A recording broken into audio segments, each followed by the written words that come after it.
Taste the Daily. Ranipet மாவட்டம் அரக்கோணம் ரயில் நிலையம் அருகே சிக்னல் கோளாறு காரணமாக சென்னை புறநகர் ரயில்கள் 1 மணி நேரம் தாமதமடைந்தன.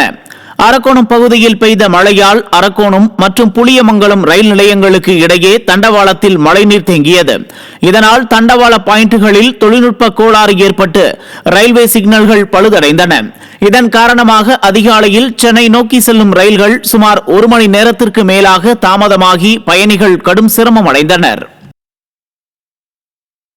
கடலூர் மாவட்டம் பண்ருட்டி அருகே வனத்துறைக்கு சொந்தமான இடத்தில் அழுகிய நிலையில் ஆண் சடலம் மீட்கப்பட்டது. விசூரில் வனத்துறைக்கு சொந்தமான இடத்தில் சுமார் 40 வயது மதிக்கத்தக்க ஆண் சடலம் மீட்கப்பட்டது.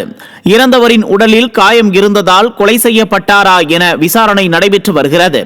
விடியா ஸ்டாலின் அரசில் ஏவல் துறை கும்பகர்ண தூக்கத்தில் உள்ளதால் மர்ம மரணங்கள் நாள்தோறும் நடைபெற்று வருவதாக பொதுமக்கள் குற்றம் சாட்டினர். சேலம் மாவட்டம் நங்கவள்ளியில் விளைநிலத்தில் காவிரி உபரிநீர் புகுந்ததால் விவசாயிகள் கவலையடைந்துள்ளனர். மேட்டூர் அணை கடந்த மாதம் 29ஆம் தேதி முழு கொள்ளளவை எட்டியதால் காவிரி ஆற்றில் இருந்து தண்ணீர் திறந்துவிடப்பட்டது.